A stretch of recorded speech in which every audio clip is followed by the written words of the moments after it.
অবশেষে বাংলাদেশিদের জন্য আমেরিকার ভিসা বন্ধ করে দিল যুক্তরাষ্ট্রের ডোনাল্ড ট্রাম্প। এই সিদ্ধান্ত জানিয়ে দিয়েছে যে বাংলাদেশিদের আর কোনো ভিসা দেওয়া হবে না। অবশেষে আমাদের সেই ইউনুস কাকুর কথাই ঠিক হলো, আমরা পৃথিবীর কারো কাছে যাব না, পৃথিবীর লোকজনই আমাদের কাছে আসবে। কতটা দেশ নিম্নমুখী হলে, দেশের জনগণকে কতটা অপমানজনক অবস্থার পরিস্থিতিতে পড়লে একটা যুক্তরাষ্ট্রের মতো দেশ এরকম বাংলাদেশের মানুষের প্রতি ভিসা নিষেধাজ্ঞা জারি করতে পারে। আজকে যুক্তরাষ্ট্র এই ভিসা নিষেধাজ্ঞা জারি করলো।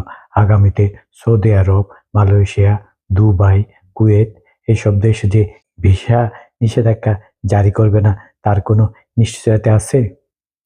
ইউনুস কাকু আমাদের দেশটাকে কোন পর্যায়ে নিয়ে গেছে আপনারা চিন্তা করতে পেরেছেন?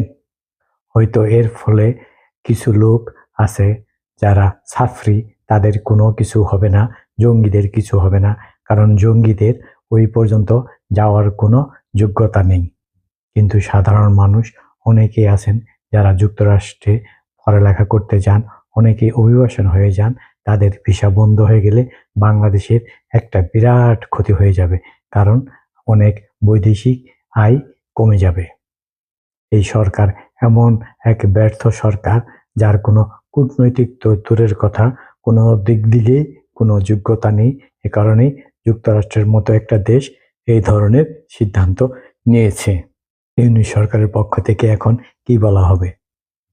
এভাবে যদি পৃথিবীর প্রত্যেকটা দেশ বাংলাদেশ থেকে মুখ ফিরিয়ে নেয়, বাংলাদেশের অর্থনৈতিক অবস্থা কি হবে একবার আপনারা ভেবে দেখেছেন?